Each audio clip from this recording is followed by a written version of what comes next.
You are watching AfriPol Lens. Close the door, clear the noise, and listen closely. A conversation that most of the world has tried to avoid is finally happening in plain sight. A young military leader from a Sahelian country stands up and says that the era of polite silence is over. He says that Africa will not be lectured about democracy by governments that pick and choose when the rules apply. He says that the same world that preaches international law must live by it in Gaza, not only in speeches, but in decisions. That leader is Captain Ibrahim Traoré of Burkina Faso, and whether you agree with him or not, his message has forced a reckoning far beyond his borders. Some call it a warning to Israel and the West. Others call it a searchlight aimed at global double standards. Stick with me until the end, because by the time this story finishes, you will have a clearer map of where power is shifting and what it means for everyone who cares about justice, security, and dignity. To understand why his words hit like a hammer, you have to understand the ground he stands on. Burkina Faso sits in the heart of the Sahel, a belt of land where state authority has been challenged by insurgent groups, where public trust in politics has been eroded by broken promises, and where the price of failure is paid by ordinary families who flee their homes with little more than hope in their hands. In this landscape, the language of sovereignty is not an abstract slogan. It is the language of survival. It is a promise that decisions will be made at home rather than outsourced to distant capitals, that security partnerships will be chosen because they work, not because they are historic habits, and that dignity is not a decorative word but a practice. When Traoré speaks, he draws on two currents that have shaped modern African politics. The first current is the refusal to be managed. For decades, international programs came with templates, conditions, and timelines designed elsewhere. Many offered real benefits, but many also treated local realities as footnotes. The second current is the rediscovery of agency. Citizens across the Sahel are demanding that their governments stop performing for donors and start delivering for people. In that demand, there is admiration for independence and a deep impatience with speeches that never become action. Now bring Israel and Gaza into the story. For many Africans, Gaza has become a moral test. If international law is universal, it must protect civilians in Gaza with the same urgency that it protects civilians anywhere else. If the deliberate targeting of civilians is condemned in one conflict, it cannot be explained away in another. If collective punishment is unacceptable when practiced by enemies, it must also be unacceptable when practiced by allies. This is the point that leaders like Traoré have repeated on global stages. The rules must be the rules for everyone, or they are not rules at all. In this sense, his warning is not a threat of force. It is a challenge to moral authority. It says to the West, the credibility you claim depends on the consistency you practice. This message resonates because it arrives at a moment when many Africans feel that their lives have been measured with different scales. They have watched sanctions applied swiftly in some situations and withheld in others. They have seen the phrase sovereignty invoked to resist outside pressure in one region and dismissed as obstruction in another. They have been told that security justifies exceptional measures, while being asked to accept civilian suffering as unavoidable collateral when the bombs fall elsewhere. The response is simple and sharp: if you want a rules-based order, then live by your rules. Inside Burkina Faso, the politics of sovereignty is not only a foreign policy posture.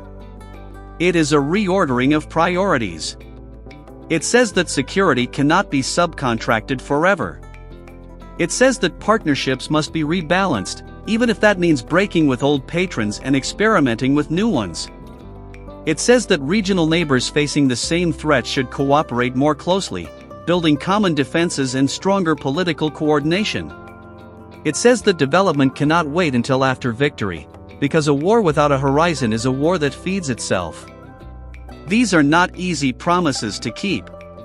They demand resources, discipline, and tough choices in a country where needs are urgent and patience is thinner than ever. Here is the tension at the heart of the Traoré project. On one side is a powerful appeal to dignity and self-reliance. On the other side is the brutal arithmetic of an insurgency that strikes villages, ambushes roads, and dares the state to protect its people across vast and difficult terrain. The government has bet that a harder line at home combined with a new diplomatic posture abroad can turn the tide. That bet includes deeper coordination with neighboring states that face the same enemies. It includes the rejection of arrangements that were once taken for granted. It includes the search for military and economic partners who are willing to engage without political lectures, even if those partners come with their own controversies. Supporters call this realism. Critics call it a dangerous replacement of one dependency with another. So where does Israel fit into this? In the narrative that connects Ouagadougou to Gaza, the threat is not geography but principle. Traore and many of his supporters see Gaza as a symbol of selective empathy. They argue that when Western governments speak about human rights in Africa, they often demand immediate compliance.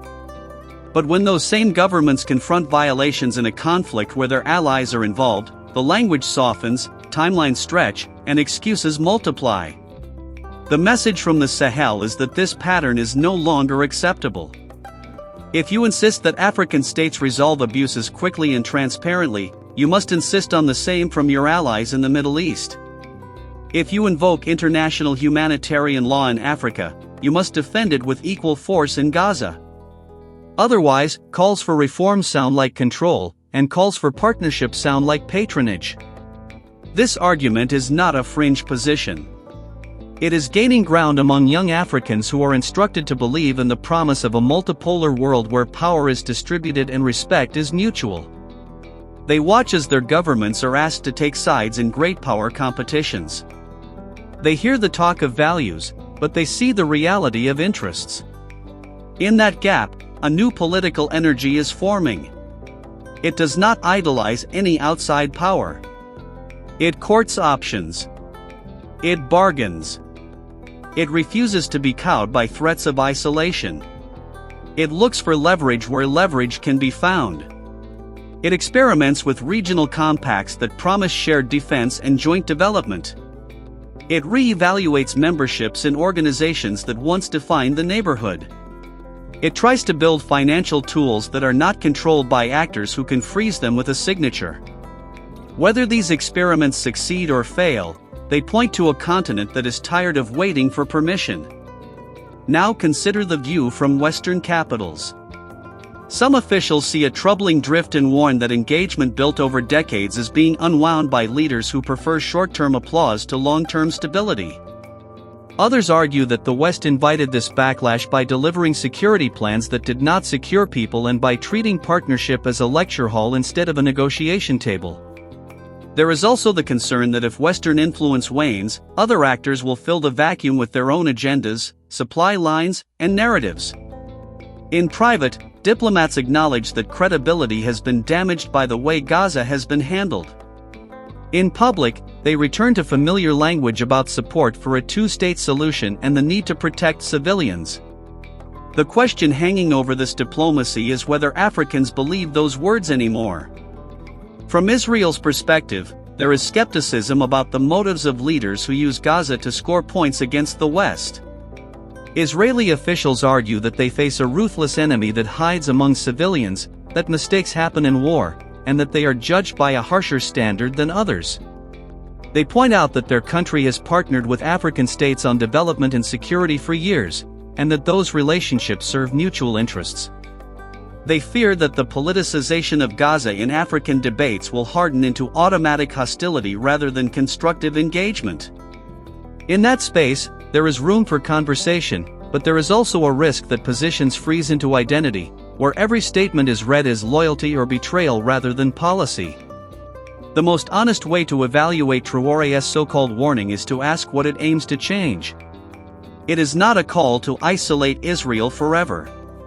It is not a call to abandon cooperation with Western countries on issues like health, education, and infrastructure. It is a call to consistency and consequence. It says that the laws that govern war should not be suspended when an ally is under pressure. It says that if you want African support in global forums, you cannot treat African lives as a footnote in your moral ledger. It says that sovereignty is not the right to do whatever you want, but the right to be taken seriously when you speak, to be consulted rather than managed, and to be treated as an equal when interests are negotiated. For viewers in the United States, this is the part worth pausing on. American policymakers have long spoken about a partnership with Africa built on mutual respect. The events of recent years tested that promise. If Washington wants to rebuild trust, it will need to do three things. First, apply its own standards to its allies with the same firmness it applies to its rivals. Second, support African regional initiatives that are locally owned, even when they are not designed in familiar templates. Third, accept that a sovereign Africa will sometimes say no, and that saying no is not betrayal, it is politics. These are not concessions. They are acknowledgments that the world is changing and that credibility is a currency earned by behavior, not just by branding. Inside Burkina Faso, the road ahead is hard. Security forces face enemies who adapt quickly and exploit every weakness. Communities need protection and services at the same time, because a village that feels abandoned is a village that will make desperate choices. The state must build schools and clinics while also rebuilding trust with citizens who have seen too many promises dissolve. The appeal of sovereignty will fade if it does not deliver safety and bread. This is the ultimate test of any government that claims to restore dignity, whether everyday life becomes a little more secure, a little more predictable, and a little more hopeful. There is also a moral test for those who cheer every defiant speech. It is easy to applaud a podium moment. It is harder to sustain the patient, technocratic work that turns slogans into services. It is easier to frame politics as a showdown with foreign powers. It is harder to reform institutions that have become slow or corrupt. The most powerful warning a leader can give to the outside world is the example of a state that protects its people and respects their voice. That is the example that changes more minds than any slogan. That is the example that proves sovereignty is not a mask for repression but a framework for accountability. What, then, should Israel and the West hear in Traoré's words? They should hear a refusal to quietly accept double standards. They should hear a demand that the suffering of Palestinians be recognized with the same moral clarity that is demanded anywhere else. They should hear a continent asking to be treated as a partner whose consent matters. They should also hear a willingness to work with anyone, including them, who respects those conditions. The warning is not a closing of doors. It is a new negotiation about how doors stay open. And what should Africans hear? They should hear the promise and the burden of agency. If you claim sovereignty, you inherit responsibility. If you reject outside control, you must build inside capacity. If you want global respect, you must practice local fairness. Nations do not earn dignity at the podium alone. They earn it on the road where the army checkpoint is professional and lawful. They earn it in the clinic where a pregnant woman finds medicine. They earn it in the classroom where a child learns that the future belongs to them, not to the chaos that tried to steal it. As we come to a close, let me turn to you. Do you believe the international rules are applied consistently, or do you see a pattern of exceptions that depends on who holds the power? Do you think African states will sustain a common front on sovereignty, or do you expect the pressure of economics and security to pull them back into old dependencies? Do you believe Israel will hear the concerns coming from Africa as an invitation to reform its approach to Gaza, or as an attack to be deflected? And a final question that goes beyond borders: if the world is moving toward a new balance of power, what kind of balance do you want to see, and what standards are you willing to defend even when it is inconvenient?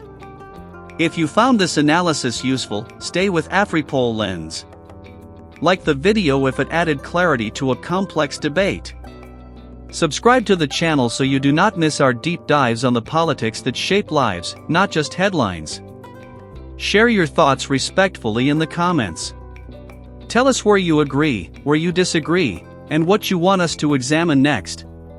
The conversation does not end when the video ends. It continues with you.